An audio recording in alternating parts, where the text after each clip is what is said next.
Amaneti i besnikut.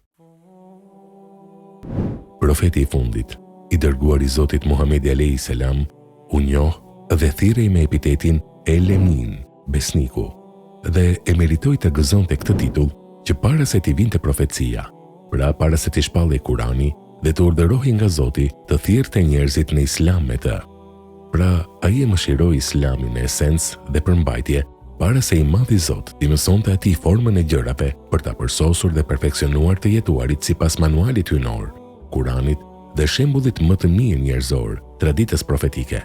Pra që njerëzit të kishin modelin më të mirë për të ndjekur në çdo aspekt dhe dimension të jetës, pejgamberin e tij, njeriun më të mirë dhe më të kompletuar të njerëzimit, Muhammed Mustafa alayhi salam. Pse pikërisht kjo cilësi e dalloi atë dhe pse ne muslimanët, pasuesit e tij, duhet të reflektojmë seriozisht në këtë cilësi?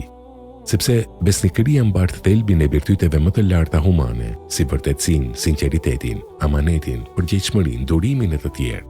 Kjo është arsyeja se pavarësisht se jo besimtarët, kundërshtarët e armiqsuan Muhamedit alayhi salam, deri aty sa tentuan ta eliminonin edhe fizikisht, ndërkohë ai kishte sakrifikuar çdo gjë nga vetja dhe gjithë jetën e tij, që dhe ata, armiqtë e hapur, të njihnin Zotin dhe të vërtetat e mëdha, të adhuronin krijuesin siç i takon dhe të arrinin paqen dhe lumturinë në të dyja botët.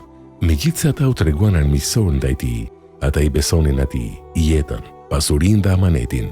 Allahu i madhëruar thotë në Kuranin famëlar: nuk e kishte dërguar atë, Muhamedin, vetëse mëshirë për gjithë botën. Surja Anbiya 107. Për të ardhur keq edhe turp, që shumë prej nesh, që pretendojmë se e duam dhe ndjekim shembullin e tij, veshim dhe zhveshim vetëm rrobën dhe formalen e Islamit dhe harrojmë se gënjeshtra, pabesia, tradhtia, paburëria, papërgjegjësia, mosmbajtja e fjalës dhe amanetit, lajkat, janë e kundërta e asaj që është me të vërtetë Islami, dhe përfaqësoi mësuesi i njerëzisë Muhamedi alayhi salam dhe përngjasuan shokët dhe brezat e parë të mirë.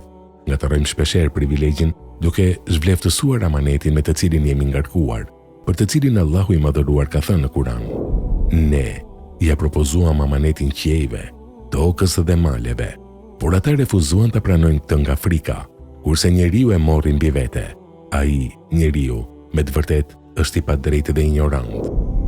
Krenaria nuk dëshmohet me parrulla, po punë dhe devocion të pastër. Lutim Zotin e gjithësisë të na bëjë prej atyre të cilët ndjekin hapat e profetit Muhammed alayhi salam. Amin.